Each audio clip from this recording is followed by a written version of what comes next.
नामी वैद्यों को भारी स्वर्ण देकर बुलवाया। महल औषधियों से भर गया, पर उसके शरीर की जलन और पीड़ा कम होने के बजाय बढ़ती ही चली गई। भक्तों, यही सोमदत्त की अधर्म वृत्ति ने एक और विकराल रूप धारण कर लिया। उसने ये सोचकर कि बीमारी के कारण उसका व्यापार दूसरों के हाथ न चला जाए, बिस्तर से ही कठोर आदेश देने शुरू कर दिए। उसने नगर के अनाज भंडार पूरी तरह बंद करवा दिए और कह दिया कि जब तक वो स्वस्थ नहीं होता कोई भी चैन से भोजन नहीं करेगा। इतना ही नहीं, उसने गरीब बस्तियों तक जाने वाले जल स्रोतों को भी रुकवा दिया। वो अपनी पीड़ा का प्रतिशोध निर्दोष जनता से लेना चाहता था। उसे भ्रम था कि दूसरों को तड़पाकर वो अपने कष्ट को कम कर लेगा। भक्तों, यही वो अवस्था थी जब मनुष्य अपने ही कर्मों से राक्षस बन जाता है। सोमदत्त की इस अमानवीय क्रूरता को देखकर निर्मला का हृदय विदीर्ण हो गया। वो अपने पति के पास पहुंची और हाथ जोड़कर विनती करने लगी कि इस अधर्म की अग्नि को और न भड़काएं। जो पीड़ा वे सह रहे हैं वो उनके अपने कर्मों का फल है, इसे दूसरों को कष्ट देकर और न बढ़ाएं। उसने दया की प्रार्थना की और कहा कि यदि अब भी मार्ग नहीं बदला गया तो महादेव का अगला प्रहार सहने की शक्ति उनमें नहीं बचेगी। पर सोमदत्त क्रोध से भर उठा।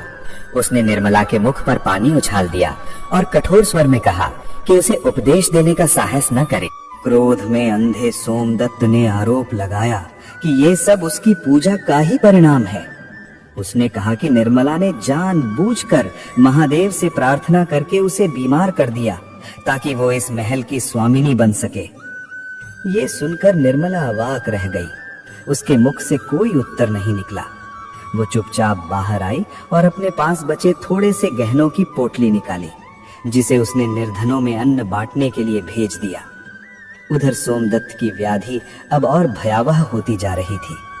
उसके शरीर पर बड़े बड़े फोड़े उभर आए थे, जिनसे दुर्गंध फैलने लगी थी। जो सेवक कल तक उसके चरणों में सिर झुकाते थे, अब उसके कक्ष के पास जाने से भी कतराने लगे। वो मखमली शैया पर पड़ा रहता, पर उसे ऐसा लगता मानो असंख्य बिच्छू एक साथ उसके शरीर को डंक मार रहे हों। रात भर वो अचेत अवस्था में बड़बड़ाता रहता, मेरी दौलत, मेरी तिजोरी, मेरी चाबियां। भक्तों, अब तो दिन के उजाले में भी उसे भयावह छायाएं दिखाई देने लगी थीं। उसे प्रतीत होता कि जिन निर्धनों को उसने सताया था वही उसके ऊपर टूट पड़े हों और उसके सीने को नोच रहे हों। एक रात उसने देखा कि उसके कक्ष की दीवारें रक्त के समान लाल हो गई हैं। भय से कांपते हुए उसने निर्मला को पुकारा। निर्मला तुरंत दौड़कर आई, पर उसी समय सोमदत्त को कमरे के कोने में मृत्यु का दूत दिखाई दिया। उसके हाथ में जलता हुआ पाश था और वो धीरे धीरे सोमदत्त की ओर बढ़ रहा था। भय से चिल्लाते हुए सोमदत्त बोला कि वो उसे लेने आया है। निर्मला ने तुरंत गंगा जल की कुछ बूंदें उसके ऊपर छिड़की और ऊंचे स्वर में महामृत्युंजय मंत्र का जाप आरंभ कर दिया। भक्तों, उस मंत्र की शक्ति से वो काली आकृति धीरे धीरे अदृश्य हो गई, पर सोमदत्त की स्थिति और अधिक दयनीय हो गई। अब वो पूर्णतः असहाय हो चुका था। छल और अन्याय से अर्जित किया गया उसका धन किसी काम नहीं आ रहा था। कोई भी वैद्य अब उसका उपचार करने को तैयार नहीं था। सबका कहना था कि ये रोग औषधि से नहीं, केवल प्रार्थना से ही शांत हो सकता है। वो तिजोरी की चाबियां तकिए के नीचे दबाकर सोता था, फिर भी उसे एक क्षण का सुकून नहीं मिलता। उसे लगता था कि उसकी तिजोरी में रखा सोना अब काले कोयले में बदल चुका है। ये केवल भ्रम नहीं था, बल्कि उसके पापों का वो आवरण था जो अब धीरे धीरे हटने लगा था।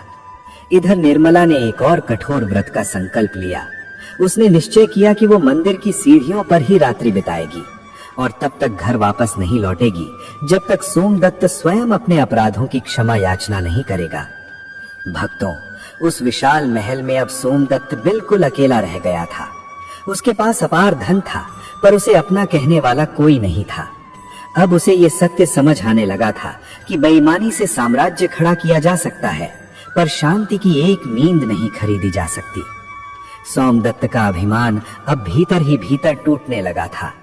भक्तों, सोमदत्त का अहंकार अब उस मोड़ पर आ खड़ा हुआ था जहां एक ओर गहन अंधकार था और दूसरी ओर प्रायश्चित की कठिन किंतु कल्याणकारी राह। निर्मला के घर छोड़ने के बाद उसे लगा था कि अब वो निश्चिंत होकर सांस ले पाएगा, पर हुआ इसके ठीक विपरीत। उसका वही विशाल महल अब उसे भयभीत करने लगा। दीवारें मानो उसे घूर रही हों और हर कोना उसे अपराध बोध का आईना दिखा रहा हो। रात के सन्नाटे में जब हवा खिड़कियों से टकराती तो उसे लगता जैसे उन विधवाओं और अनाथों की सिसकियां गूंज रही हों जिनका अधिकार उसने छीना था। सोने से सजे कक्षों में भी अब उसे शमशान जैसी निस्तब्धता महसूस होने लगी थी। वैभव होते हुए भी उसका मन भय और अकेलेपन से भर गया था। उधर निर्मला ने मंदिर की ठंडी सीढ़ियों को ही अपना शयन बना लिया था। वो प्रातः की ओस में भीगती और रात्रि की कठोर ठंड में केवल एक साधारण वस्त्र धारण कर ओम नमः शिवाय का जाप करती रहती। नगरवासी उसे देखकर भावुक हो उठते और कहते कि देखो, एक नारी अपने पति के पापों का प्रायश्चित स्वयं कर रही है। निर्मला ने अब मौन व्रत धारण कर लिया था। उसने महादेव से यह संकल्प किया था कि जब तक उसके स्वामी स्वयं शिव का नाम नहीं लेंगे तब तक वो संसार से एक शब्द